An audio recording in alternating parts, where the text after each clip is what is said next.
Alright, on today's episode of Cooking with Brett, we're going to make flank steak marinade.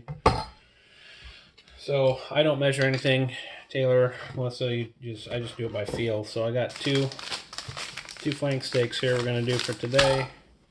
I'm just going to go with some oil. This is olive oil, that's probably good. Maybe a little more. It just depends on how much you're doing. I'm doing more for two. So for a single steak, you're not going to need that much. I try to do it kind of 50-50 with soy sauce. That's your base, really, is your soy sauce and your oil. This is olive oil. That's soy sauce. So you can use avocado oil, or we stopped using like canola oil a long time ago. Let's see.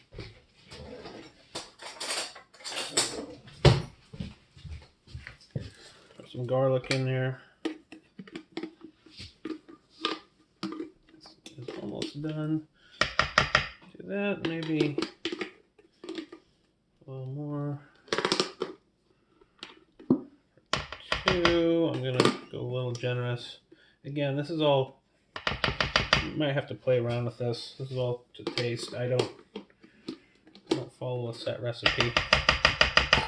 I just do it.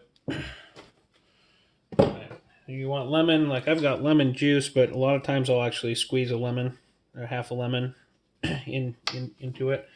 I believe that helps break down or enzymes, or it's kind of acidic. So this we're out. So yeah, I probably would have liked to have a little bit more than that, but that's all right. Another thing that I will do is I'll put in some barbecue sauce, just a little bit, not a whole lot. That helps thicken it up just a little bit. Not like that. That's good. You want black pepper. I just kind of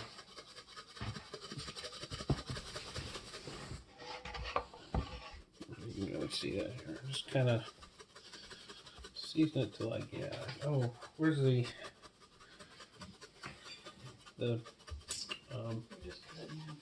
oh, that's true. I can do that. I just found a lemon here.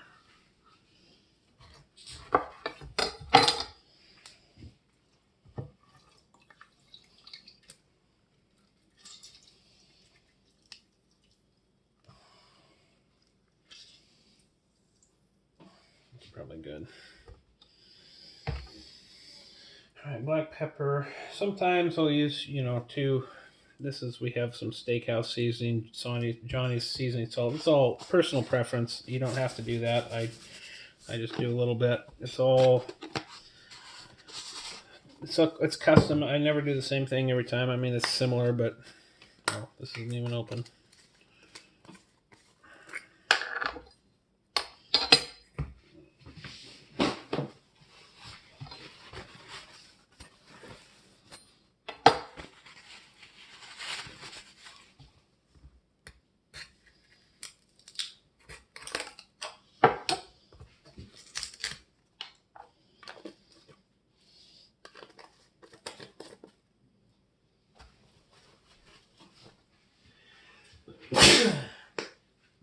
Excuse me. Probably good. I like to throw a little Frank's Red Hot in there.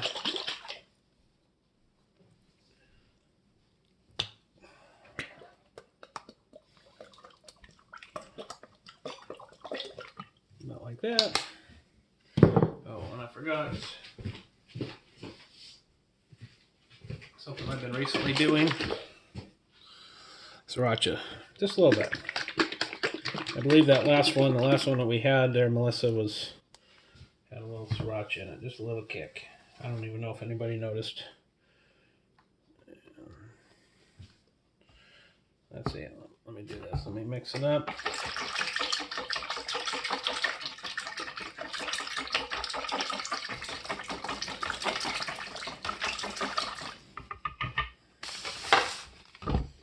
And probably just a squirt. maybe 2, since we're doing 2 steaks.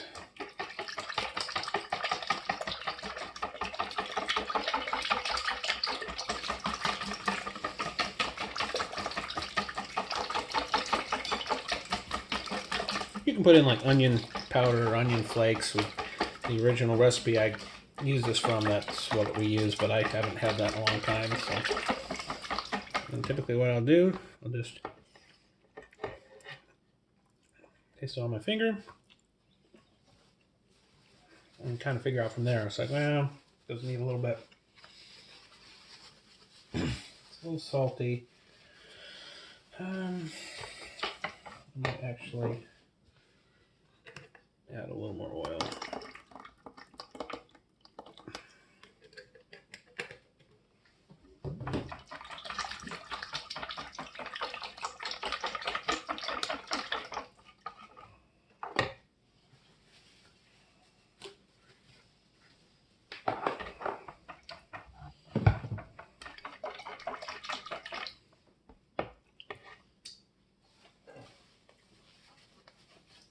That's probably pretty good.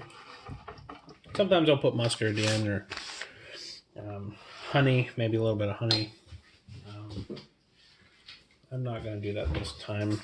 It takes a little bit to mix in. So another thing, so you just basically mix that up until you're happy with it. Kind of taste test it. You go, I want a little bit. Like I said, I'll use like some gourmet mustards or something sometimes. But what I'll do here, what I like to do, I don't know if it makes much of a difference, but I'm showing you how I do it, is I like to score the meat just a little bit. Take a nice sharp knife, drag it across, open it up. See, kind of open up a little bit. And I would like to think that that helps the marinade to saturate a little deeper, gives you a little more flavor. So I'll typically do a cross hatch.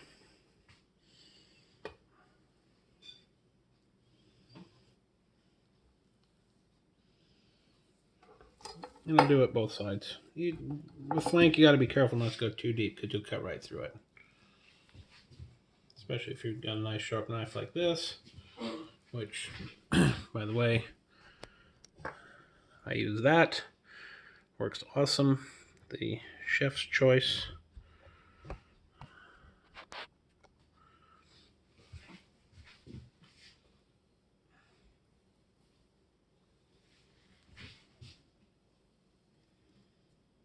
Just a nice little drag.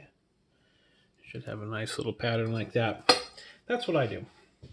Not everybody does that.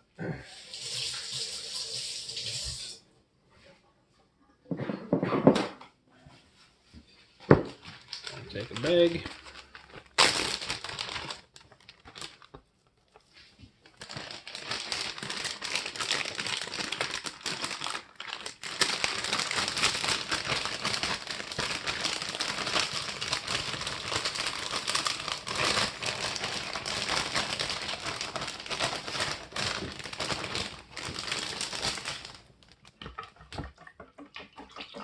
I think what I'm just going to do here, I'm just going to do the second one quick.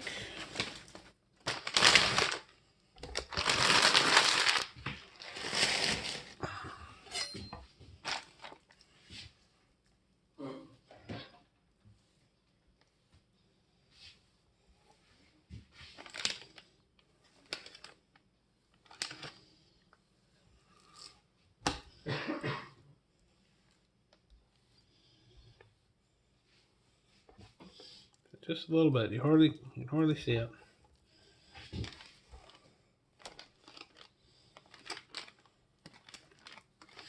This one's kind of a small, thin one anyway.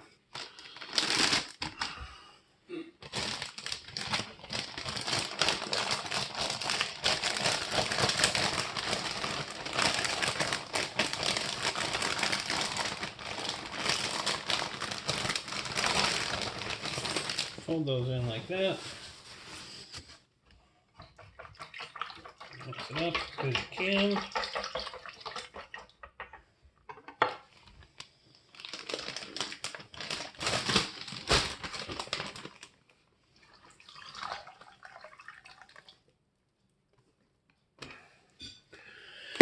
And typically, like these are just pulled out of the refrigerator. So,